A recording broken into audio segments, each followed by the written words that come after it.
Bonjour tout le monde, ça va faire longtemps. Bon, comme à chaque fois, ok, mais bref.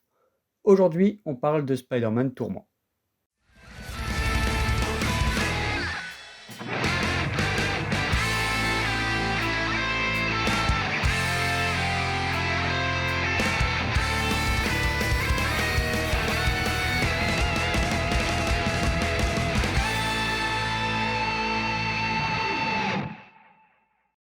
Comme vous l'avez compris, aujourd'hui, je ne vais pas vous parler de tout le passage de Todd McFarlane sur le personnage de Spider-Man.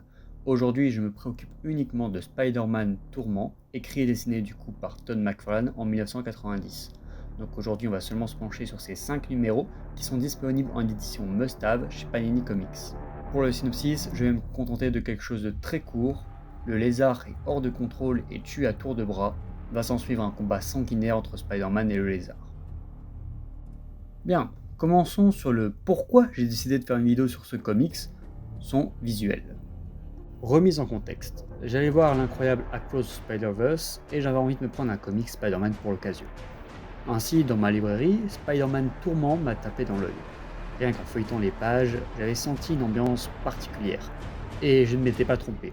Ce comics a une ambiance sombre, malsaine. Cette ambiance est due à plusieurs éléments, dont notamment ses dessins. Le lézard, par exemple, est terrifiant sur les dessins. J'aime beaucoup ce côté sauvage et meurtrier. Et au-delà de son design, dès son introduction dans le récit, on sent qu'il n'est pas là pour rigoler avec le meurtre de deux personnes. Pour finir sur les dessins, on voit Peter et son costume se détruire au fur et à mesure, ce qui renforce un côté de dangerosité et d'intensité dans les combats.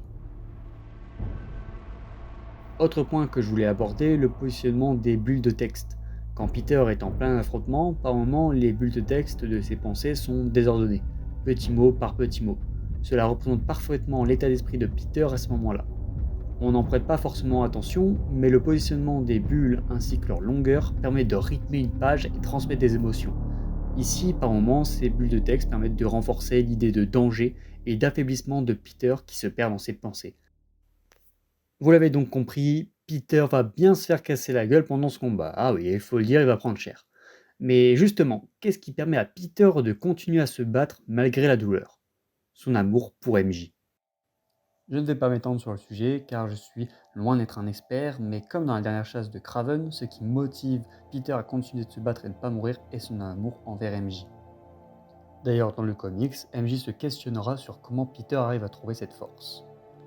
Du coup, comme je pu le dire, on retrouve cette même idée dans la dernière chasse de Kraven où Peter trouve la force de sortir de son tombeau par amour pour MJ. C'est un aspect de Peter que j'aime beaucoup et je suis très content d'avoir pu retrouver cet aspect dans ce comics.